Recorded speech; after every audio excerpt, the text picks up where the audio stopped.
আসসালামু আলাইকুম। আজকে আমি পাকোড়া বানাবো। আর এই পাকোড়াটা হচ্ছে বাঁধাকপির পাকোড়া। বাঁধাকপির পাকোড়া কে পছন্দ করেন কমেন্ট করে জানাবেন। প্রথমে বলে নিচ্ছি কী উপকরণ যেগুলো ছিল। এখানে নিয়েছি বাঁধাকপি সুন্দর করে কেটে চিকন করে কেটে নিয়েছি। আমি অল্প পরিমাণে নিয়েছি, 2 কাপ থেকে 3 কাপ পরিমাণে নিয়েছি পেঁয়াজ কুচি, নিয়েছি মরিচ কুচি, নিয়েছি ধনেপাতা কুচি, হালকা একটু চালের গুঁড়া দিয়েছি 1 কাপ পরিমাণ, দিয়েছি 2 কাপ আটা, আর দিয়েছি 2 কাপ বেসন, দিয়েছি স্বাদ মতো লবণ, দিয়েছি হলুদের গুঁড়া। সবগুলো দিয়ে আমি সবগুলো মিক্সড করে নিব। নেওয়ার পরে আমি অল্প পরিমাণে পানিও অ্যাড করব, যাতে এটা একটু আঠালো হয়ে যায়। আর এই ফাঁকে বলে নিই, যারা আমার চ্যানেলটি এখনও সাবস্ক্রাইব করেনি তারা দ্রুত চ্যানেলটি সাবস্ক্রাইব করে ফেলুন। পাশে থাকা বেল আইকনটি অন করে রাখবেন, যাতে পরবর্তী যে কোনো ভিডিও নোটিফিকেশন পৌঁছে যায় আপনার হাতে। হাত দিয়ে এভাবে মাখিয়ে নেবেন, হাত চটকিয়ে নেবেন, পরে পানিটা অ্যাড করবেন। কারণ পানিটা যদি প্রথমেই দিয়ে দেন তাহলে কিন্তু ভালো করে মাখানোটা হবে না, আঠালো হয়ে যাবে। আর লবণটা যেহেতু আমি দিয়েছি তাই এভাবে ভালো করে মাখিয়ে নেবেন। এভাবে মাখিয়ে তারপর হচ্ছে পানিটা পরে অ্যাড করবেন। পানিটা কিন্তু অবশ্যই নর্মাল টেম্পারেচার পানি হবে, অথবা টিউবওয়েলের পানিও আপনারা চাইলে নিতে পারেন। কারণ টিউবওয়েলের পানিও নর্মাল টেম্পারেচারে থাকে, কিন্তু আপনারা বয়েল করা পানি নেওয়া যাবে না। বলি, বাঁধাকপির পাকোড়া কিন্তু খেতে অনেকটাই মজা। আর বিকালে নাস্তা যদি এরকম করে বানিয়ে খান তাহলে তো আর কথাই নেই। এখন আমি পানিটা দিয়ে ভালো করে মাখিয়ে নিয়েছি, হাত দিয়ে চটকে নিয়েছি।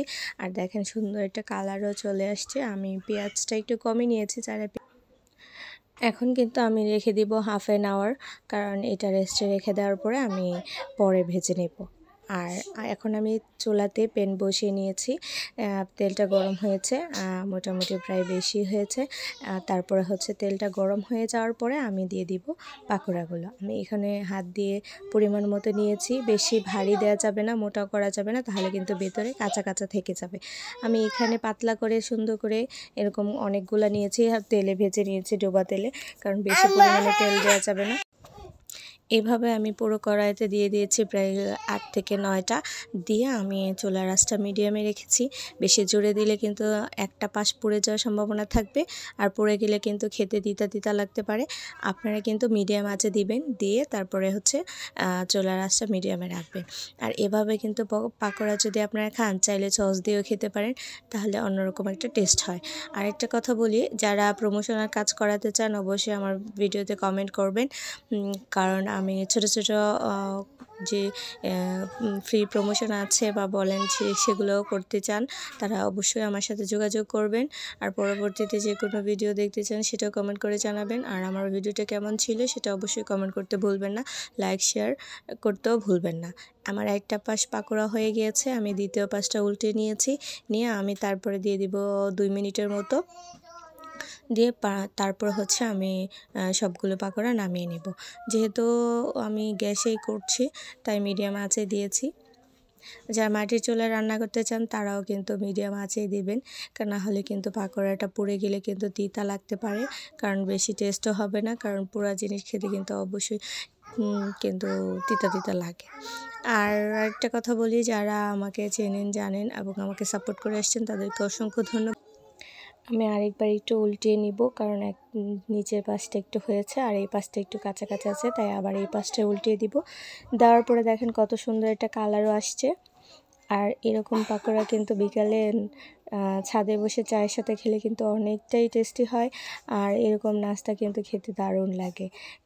কারা এরকম বিকালে ভাজা পোড়া খেতে পছন্দ করেন কমেন্ট করে জানাবেন। পাকোড়াটা কিন্তু প্রায় হয়েই গিয়েছে, এখন চুলা থেকে নামিয়ে নেব। আর আমি চুলাটা বন্ধ করে দিব, কারণ চুলাটা এখন অন করা রাখা যাবে না, তাহলে বেশি পুড়ে যাবে, তাই আমি এখন চুলাটা বন্ধ করে দিয়েছি। আর এই ফাঁকে যেহেতু তেলটা গরম আছে তাই আর একটু দিয়ে দিচ্ছি তেলের মধ্যে। আর যেগুলো বেশি হয়ে গিয়েছে সেগুলো আমি চুলা থেকে নামিয়ে নিয়েছি। আর এরকম কিন্তু ভাজা পোড়া খেতে বিকেলে অনেক ভালো লাগে। কারা এরকম ভাজা পোড়া খেতে পছন্দ করেন কমেন্ট করে জানাবেন। আর আমাকে অবশ্যই লাইক কমেন্ট শেয়ার করতে ভুলবেন না। পরবর্তীতে যে কোনো ভিডিওর জন্য অবশ্যই কমেন্ট করবেন অথবা ইনবক্স করবেন। আর একটা কথা বলি, যারা আমার ভুল ত্রুটিগুলো বলে দিচ্ছেন, অবশ্যই চেষ্টা করব সেই ভুল ত্রুটিগুলোকে শুধরে নেওয়ার জন্য।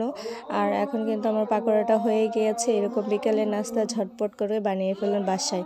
সবাইকে অসংখ্য ধন্যবাদ। এভাবে ভালোবাসা দিবেন আর আমাকে সাপোর্ট করবেন, কারণ আপনাদের সাপোর্ট ছাড়া কিন্তু বাকি পথ আগানোটা কিন্তু অসম্ভব।